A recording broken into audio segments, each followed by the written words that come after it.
허물어져야 세워진다, 허물어져야 세워진다라는 제목으로 우리 말씀을 묵상하도록 하겠습니다.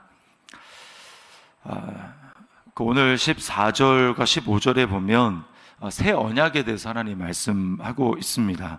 15절에 보면 인도하여 내신 여호와께서 그러는데, 한마디로 너희가 지금 포로로 잡혀간 그 바벨론에서 인도하여 내신 여호와께서 살아계심을 두고 맹세하리라, 이렇게 말씀을 하고 계십니다. 이것은 새 언약을 보통 이야기할 때 계속 나오는 그런 상투적인 좀 문구예요. 왜 그렇습니까? 새 언약을 말씀하시는 이유는 무엇입니까?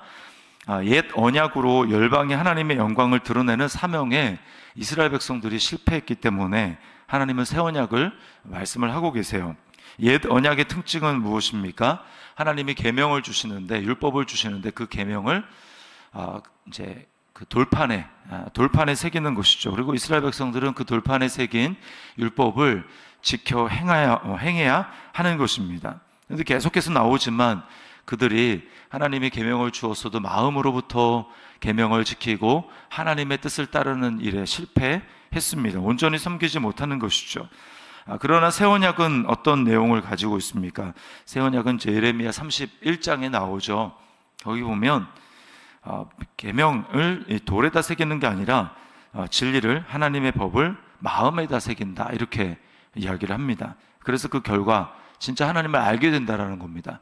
구약에서는 하나님이 이스라엘 백성들에게 계속해서 너희는 나를 알아라 지식이 아니라 이제 하나님을 경험적으로 아는 것을 얘기하는 것이죠. 그런데 하나님을 알지 않았다라고 이야기를 합니다. 그래서 선지자들이 끊임없이 말하는 것은 하나님을 알지 못하기 때문에 망한다, 아는 지식이 없으므로 망한다, 계속 그 얘기를 하고 있어요. 근데 새 언약은 마음에 하나님의 진리를, 법을 새겼기 때문에 작은 자로부터 큰 자까지 다 하나님을 경험한다, 안다라고 얘기를 합니다. 뿐만 아니고 그들의 죄와 허물을 하나님은 용서하시고 다시는 기억하지 않으신다고 이야기를 합니다. 이 구약의 속죄의 방법으로는 사실은 이 죄를 하나님 완전히 기억하시지 않는 것이 불가능합니다. 이것은 예수 그리스도의 십자가를 통한 속죄로 예수 그리스도의 영이신 성령님을 보내심으로 새 언약이 완성되는 것을 우리에게 말씀하고 있습니다. 이것은 그리스도 안에 거함으로 성도가, 하나님의 백성이 하나님과 완전히 하나가 되는, 연합되는 것을 말씀하는 것이죠. 그리스도와 연합되었기 때문에 우리에게 불가능한 것은 뭐냐면 정죄받는 것입니다. 그러니까 그리스도와 연합됐는데 우리가 정죄를 받는다? 그 얘기는 예수 그리스도가 정죄를 받는다는 얘기가 똑같은 거예요. 그런 일은 있을 수가 없죠. 주님이 죽으시고 부활하셨는데 주님이 정죄를 받는다, 죄에 대해서 단번에 영원한 제사를 지내신 예수 그리스도가 정죄를 받는다, 이건 있을 수가 없는 일입니다. 그러므로 그리스도 안에 있는 성도도, 그리스도와 하나로 연합된 성도가 마찬가지로 정죄받을 수가 없는 것이죠. 우리가 성령을 받았기 때문에 깨끗해진, 우리 안에 핏부림으로 깨끗해진 우리 마음에 성령을 받았기 때문에 이제 하나님의 뜻을 아는 것으로 하나님은 우리를 채우십니다. 그리고 그리스도를 따라가며 그리스도를 닮아가게 하십니다. 예수님이 끊임없이 말씀하신 게 뭐냐면, 보혜사가 오시면 그가 너희를 모든 진리 가운데로 인도하실 것이다.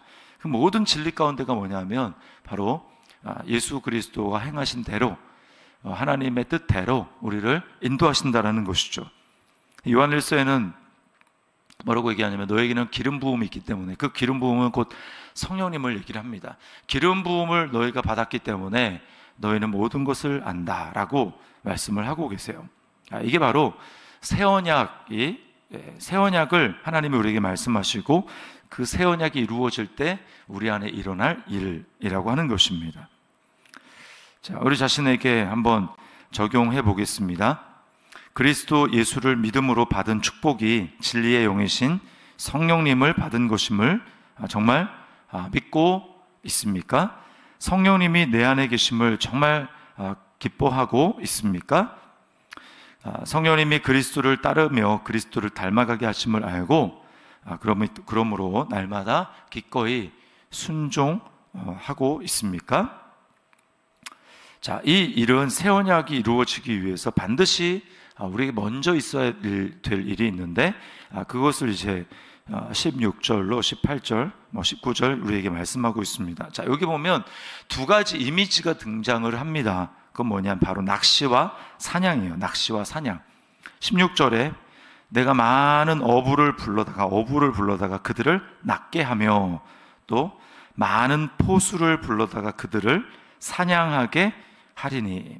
하나님이 이스라엘 백성들, 유다 남아있는 유다 백성들을 하나님이 다 한 사람도 빠짐없이 미끼를 던져서 다 낚을 것이라고 이야기를 합니다. 그리고 포수가 사냥꾼이죠. 사냥꾼이 총을 가지고 한 사람 조준해서 다 쓰러뜨릴 것이다, 사냥하게 하겠다라고 말씀합니다. 17절에 그렇게 하는 이유가 뭡니까? 그들의 죄악이 내 목전에서 숨겨지지 못함이라. 죄 때문이라는 것이죠. 또 18절에 그들이 그 미운 물건의 시체로, 우상을 말합니다, 내 땅을 더럽히며 내 기업에 가득하게 하였습니다. 19절을 보면 우리 조상들의 계승한 바는 허망하고 거짓되고 무익한 것 뿐이라. 새 언약의 축복을 온전히 누리기 위해서는 먼저 깨달아야 될 것이, 옛 언약에 속한 것으로는, 옛 언약에 속한 나로서는 새 언약의 축복을 절대로 받을 수 없다라고 하는 것을 깨달아야 합니다. 내가 율법을 열심히 지킴으로써 하나님의 의를 이룰 수 없고, 하나님의 기준을 충족시킬 수도 없고, 하나님을 만족시킬 수도 없다라고 하는 것을 우리는 인정을 해야 합니다. 그러지 않은 상태에서 내가 열심히 무엇인가를 하면 할수록 땅을 더럽히고 나의 욕심과 탐욕을 쏟아낼 뿐이라는 사실을 인정해야 됩니다. 병에 대한 진단이 확실하고 그 병에 내가 걸렸다라는 것을 확실히 우리가 고백을 해야 치료를 할 수 있습니다. 나는 괜찮은데 환경이 문제고, 나는 괜찮은데 내 주변의 사람, 배우자, 자녀, 부모, 교회 공동체, 직장 상사, 동료 등 내 주변에 있는 사람이 문제다 라고 하는 태도로는 진정한 치유와 회복을 경험할 수가 없습니다.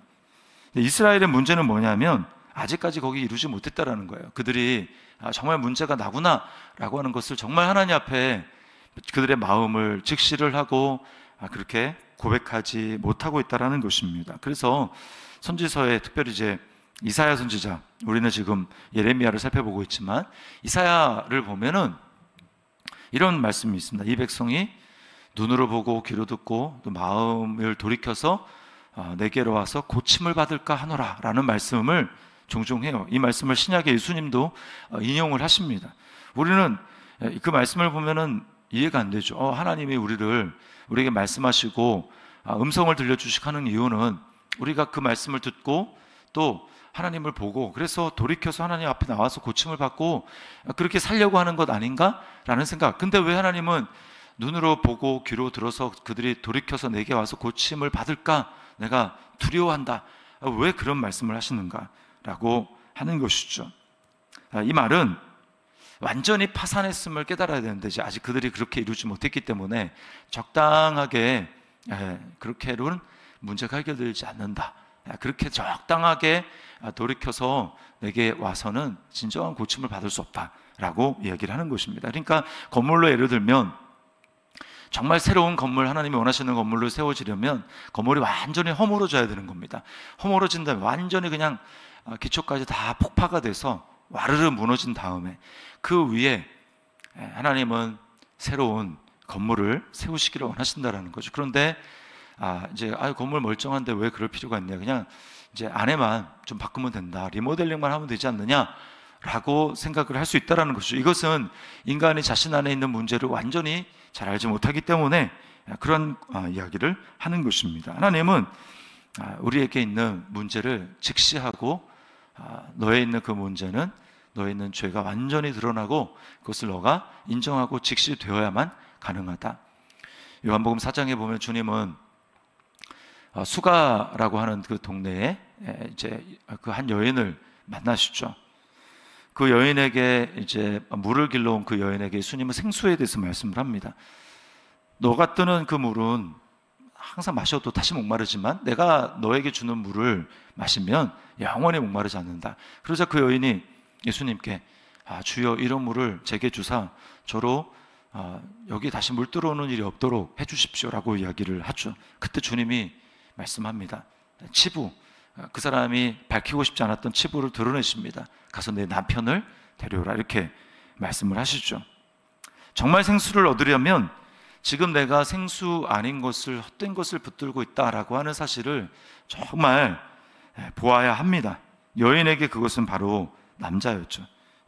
그것을 계속 바꾸면서 진짜 생수이신 하나님께로 나가지 못하고 있다는 것입니다. 하나님은 그것을 내가 분명히 직시를 하고 너가 내게로 온전히 오지 못하는 것은 바로 그것 때문이다. 그것을 보기를 원하신다라는 것입니다. 예수님을 믿는다라는 것은 현재적인 일이에요. 하나님 아닌 것을 의지하고 있는 나의 모습을 끊임없이 발견하고 그것을 예수 그리스도로 바꾸고 예수 그리스도로 대체해야 하는 것입니다. 나의 인생의 의미와 존재의 목적을 어디에서 찾고 있는가? 직업적인 성공, 또 끊임없는 소비로 즐거움을 누리는 것, 또 여러 관계들을 통해서 얻는 즐거움, 안전함, 등등등등 많은 것들이 있을 수 있죠. 자, 이런 것들이 어느 정도 필요하고 또 도움이 되겠지만 문제는 그것으로 내 인생의 의미를 찾으려고 하는 것은 헛된 것입니다. 오늘 이스라엘 백성들이 결국 고백하는 것은 무엇입니까? 예레미야가 고백하는 것은 우리 조상들의 계승한 바는 허망하고 거짓되고 무익한 것뿐이라 19절에서 이렇게 말씀을 하고 있습니다. 내가 완전히 죽어야, 내가 완전히 허물어져야 하나님 우리를 세우시는 것입니다. 그러므로 예수 그리스도를 믿는다라고 하는 것은 그냥 적당하게 이제 내가 좀 새로워지는, 그냥 좀 새 출발하는, 마음을 고쳐먹는 정도, 그것이 아니라 고린도후서 5장 17절에서 말씀한 바와 같이 그런즉 누구든지 그리스도 안에 있으면 새로운 피조물이라. 이전 것은 지나갔으니 보라 새 것이 되었도다. 완전히 나의 옛 모습이 다 허물어지고 옛 자아는 죽고 그리고 그리스도 안에서 새롭게 세워진, 새롭게 창조된 우리의 모습이라고 하는 것입니다. 우리에게 적용해 보겠습니다. 내가 붙들고 있는 나의 의는 무엇입니까? 나의 옳음을 증명하기 위해서 내가 놓지 못하고 있는 것은 무엇입니까? 내 안에 자기 의가 많다는 것을 시간이 지날수록 더 깊이 발견하고 있습니까? 그러기에 더 주님을 의지하며 주님을 붙들며 나아가고 있습니까? 나는 나의 이 마음의 문제를 드러내시는 주님께 감사함으로 나의 문제를 주님 앞에 내어드리고 날마다 성령으로 수술받고 있습니까? 우리가 이 말씀을 기억했으면 좋겠습니다. 내 옛 자아가 허물어져야, 내가 허물어져야 하나님이 우리를 새로 세울 수 있습니다. 그리고 그리스도 안에서는 우리가 이미 그런 존재다라고 하는 것입니다. 그러므로 이미 허물어진, 내가 정말 그리스도를 믿음으로 그리스도 안에 거하고 있다면 이미 허물어진, 없어진 그 나의 옛자를 붙들고 그것이 난 줄 생각하며 착각하며 살아가는 것이 아니라 오늘도 내가 그리스도 안에서 완전히 새롭게 지어진 건물이다 라고 하는 사실을 기억하며 하나님 앞에 믿음으로 나아가며 우리 안에 계시는 성령님을 따라 행하는 복된 하루가 될 수 있기를 주님의 이름으로 축원합니다.